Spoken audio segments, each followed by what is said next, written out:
Hello കൂട്ടുകാരെ, എല്ലാവർക്കും talent ഹണ്ടിലേക്ക് സ്വാഗതം. നമ്മൾ നോക്കാൻ പോകുന്നത് 5ാം ക്ലാസ്സിൻ്റെ ഹിന്ദിയുടെ മുൻ വർഷ ചോദ്യപേപ്പറാണ്. നമുക്ക് ആദ്യത്തെ ആക്ടിവിറ്റി നോക്കാം. വിവരൺ പഠി और പ്രശ്നों के उत्तर लिखिए. ഈ വിവരണം വായിച്ച് തന്നിരിക്കുന്ന ചോദ്യങ്ങൾക്ക് ഉത്തരം എഴുതാനാണ് പറഞ്ഞിട്ടുള്ളത്. ഇവിടെ നമ്മൾ ആരെയാണ് കാണുന്നത്? ഇവിടെ നമ്മൾ മീനയാണ് കാണുന്നത്.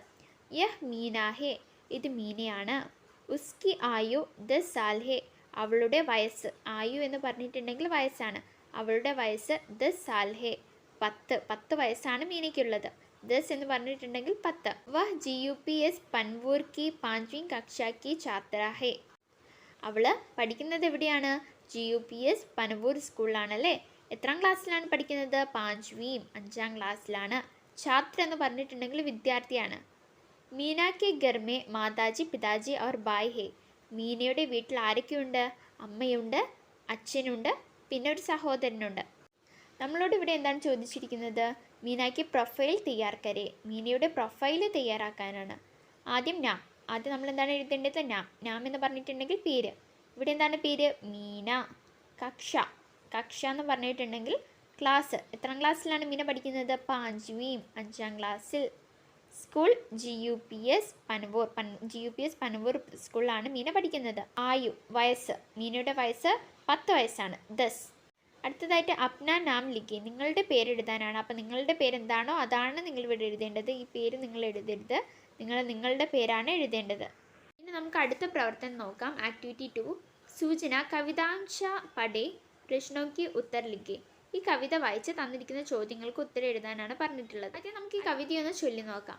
പ്യാര പ്യാര ചന്ദ മാമ, ഗോര ഗോര ചന്ദ മാമ, മേഘ മേഘ മേ ചിപ് ജാത്തെ, കബി കബി തും മുസ്കാത്തെ, ആവോ ആവോ ആംഗൻ മേ, ഗേലോ ഗേലോ മേരെ സാത്ത്. കൂട്ടുകാർ കവിത ഒരു പ്രാവശ്യം കൂടി ചൊല്ലുക. ഇവിടെ ചോദിച്ചിരിക്കുന്നത് എന്താണ്? സമാൻ ധ്വനി വാലെ 4 ശബ്ദ ലിഖി. സമാന സ്വരത്തിലുള്ള 4 ശബ്ദങ്ങൾ എഴുതാനാണ്. ഇവിടെ ഒരു ഉദാഹരണം കൊടുത്തിട്ടുണ്ട്, ആവോ ആവോ. അതുപോലെ എന്തൊക്കെയാണ് ഇവിടെ ഉള്ളത്? പ്യാര പ്യാര, ഘോര ഘോര, മേഘ് മേഘ്, കബി കബി, ആവോ ആവോ, ഗേലോ ഗേലോ. അത് നിങ്ങൾ ഇവിടെ എടുത്തെഴുതാം. ഇനി നമ്മളോട് പറഞ്ഞത് കവിതാംശ കേലിയ ഉചിത് ശീർഷക് ദേ. കവിതയ്ക്ക് നല്ലൊരു ശീർഷകം, നല്ലൊരു തരക്കെട്ട് കൊടുക്കാനാണ്.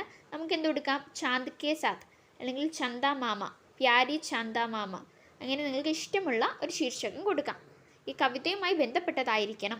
ഇങ്ങനെയുള്ള സിമ്പിൾ ആക്ടിവിറ്റീസാണ് നമുക്ക് ഹിന്ദിയിൽ ചെയ്യാനായിട്ടുണ്ടാവുക. ഈ മൂന്നാമത്തെ ആക്ടിവിറ്റി എന്താണ്? ഇവിടെ പറഞ്ഞിരിക്കുന്നതിൻ്റെ അടിസ്ഥാനത്തിൽ ചിത്രത്തിന് നിറം കൊടുക്കാനാണ്. നമുക്കെല്ലാവർക്കും ചിത്രത്തിന് നിറം കൊടുക്കാൻ ഇഷ്ടമല്ലേ?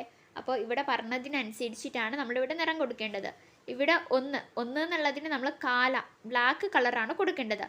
2 എന്നുള്ള സ്ഥലത്ത് പീല, യെല്ലോ കളറ്, മഞ്ഞ നിറമാണ് കൊടുക്കേണ്ടത്. 3 നീല എന്ന് പറഞ്ഞിട്ടുണ്ടെങ്കിൽ നീല നിറം തന്നെ, ബ്ലൂ. ഹര എന്ന് പറഞ്ഞിട്ടുണ്ടെങ്കിൽ പച്ച, ഗ്രീൻ. 5ാമത്തെ കളർ ഏതാണ്? ലാൽ എന്ന് പറഞ്ഞിട്ടുണ്ടെങ്കിൽ ഏത് നിറമാണ്? ചുവപ്പ്, റെഡ്. അത് ഉപയോഗിച്ച് നിങ്ങൾ ഈ വീടിന് നിറം കൊടുക്കുക കേട്ടോ.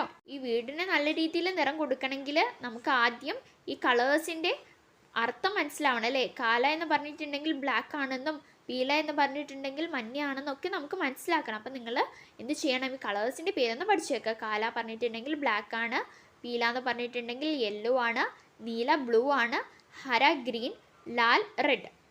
അടുത്ത ആക്ടിവിറ്റി നോക്കാം. ചിത്രയ്ക്ക് സ്ഥാൻ പർ ശബ്ദ ചോഡ്കർ കഹാനി പൂരാ കറേ. ഇവിടെ ചിത്രം കൊടുത്തിട്ടുണ്ട്. ഈ ചിത്രത്തിൻ്റെ സ്ഥാനത്ത് നമ്മൾ ഈ ചിത്രത്തിൽ കാണുന്നത് എന്താണോ അതിൻ്റെ പേരാണ് എഴുതി വയ്ക്കേണ്ടത്. ഏക് ദിൻ രാമു, ഒരു ദിവസം രാമു. ഇവിടെ വീടിൻ്റെ ചിത്രമാണ് കൊടുത്തിട്ടുള്ളത്. അപ്പോൾ വീടിന് നമ്മൾ ഹിന്ദിയിൽ എന്താ പറയുക? ഗർ. ഏക് ദിൻ രാമു ഗർ സെ ഗേദ് കി ആരെ നിക്കല, ചലത്തെ വഹ് ഗേദ് കെ കിനാരെ. ഇതെന്താണ് കൂട്ടുകാരെ? മരമാണ്. മരത്തിന് എന്താ നമ്മൾ ഹിന്ദിയിൽ പറയുക? പേട്. പേട് കെ നീച്ചെ ഇട്നെ ലഗ തബ് വഹാം ഏക്ക്. ഇതെന്താണ് കൂട്ടുകാരെ? ഇതൊരു കുരങ്ങനാണല്ലേ. കുരങ്ങൻ എന്താ നമ്മൾ ഹിന്ദിയിൽ പറയുക? ബന്ദർ. തബ് വഹാം ഏക്ക് ബന്ദർ ഔർ ഏക്ക് ക്യാറ്റാണിത്, പൂച്ചയാണ്. പൂച്ചയ്ക്ക് നമ്മൾ ഹിന്ദിയിൽ ബില്ലി എന്നാണ് പറയുക. ബില്ലി ആയി. ഉൻകെ ഹാത്ത് മേ ഏക്ക് ആണ് കൂട്ടുകാരെ. ഇതൊരു ചക്കയാണ്. ചക്കയ്ക്ക് നമ്മൾ ഹിന്ദിയിൽ കഡ്ഹൽ എന്നാണ് പറയുക. ഉൻകെ ഹാത്ത് മേ കഡ്ഹൽ താ. വേ ബഡേ ദുഃഖി ദി. രാമു ने उसने पूछा क्या हुआ? उन्होंने कहा यह काट ना सकते. रामू ने काट कर दी. वे खुशी हुई. കൂട്ടുകാരെ, ഇത് സിമ്പിളാണ്. നിങ്ങൾ ഈ കഥയുടെ അർത്ഥമൊന്നും മനസ്സിലാക്കേണ്ട ആവശ്യമൊന്നുമില്ല. നിങ്ങൾ എന്ത് ചെയ്താൽ മതി, ഈ ചിത്രത്തിൽ കാണുന്നത് എന്താണോ അതിൻ്റെ പേര് എഴുതി വയ്ക്കുക. അടുത്തതായിട്ട് ഒരു സിമ്പിൾ ആക്ടിവിറ്റിയാണ്. നമുക്ക് എല്ലാവർക്കും ആമയുടെ മുയലിൻ്റെ കഥ അറിയാലോ. അറിയാത്ത കൂട്ടുകാരുണ്ടാവില്ല അല്ലേ? ആമയുടെ മുയലിൻ്റെ ഒക്കെ കഥ നമുക്ക് എല്ലാവർക്കും അറിയുന്നതാണ്. നമ്മൾ കൊച്ചിലേ തൊട്ട് പഠിക്കുന്നതാണ് ആമയുടെ മുയലിൻ്റെ ഒക്കെ കഥ. അപ്പം നമുക്ക് ആമയുടെ മുയലിൻ്റെ കഥയിലെ കുറച്ച് സീനുകളാണ് കൊടുത്തിട്ടുള്ളത്. 4 സീനുകളുണ്ട്. ആദ്യത്തെ സീനിൽ എന്താണ്, അവർ റണ്ണിങ് റേസ് സ്റ്റാർട്ട് ചെയ്യാണ്.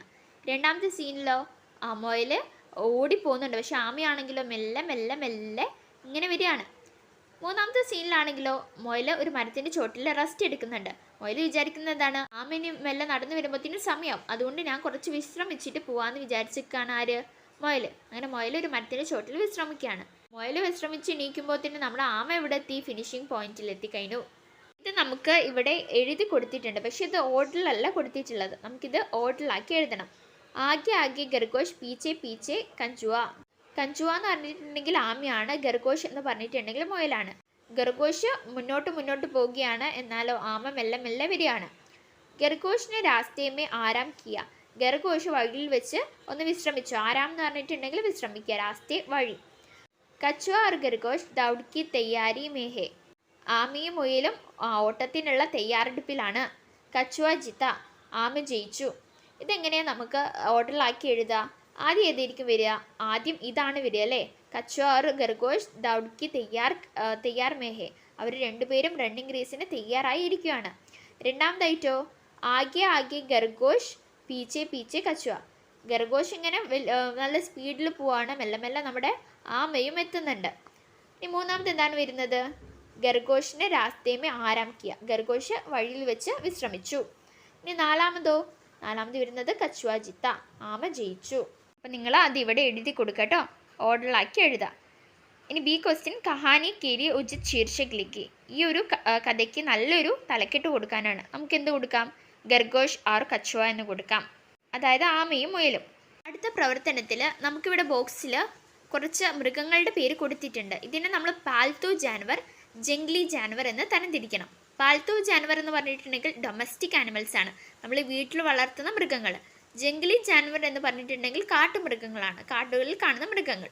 ബോക്സിൽ ഏതൊക്കെ മൃഗങ്ങളാണ് കൊടുത്തിട്ടുള്ളത്? ഷേർ സിംഹം, ഗായ് പശു, ബില്ലി പൂച്ച, ബാലു കരടി, ബക്കരി ആട്. ഇതിൽ ഏതൊക്കെയാണ് നമ്മൾ വീട്ടിൽ വളർത്തുന്നത്? പാൽത്തു ജാൻവർ ഏതൊക്കെയാണ്? ഗായ് ബക്കരി ബില്ലി, ആട് പശു പൂച്ച. ഇനി ജംഗ്ലി ജാൻവർ ആരൊക്കെയാണ്? ഷേർ ബാലു, സിംഹവും കരടിയും. അവരെ കാണുന്ന എവിടെയാണ്? കാട്ടിലല്ലേ, അതുകൊണ്ട് അവർ ജംഗ്ലി ജാൻവറാണ്.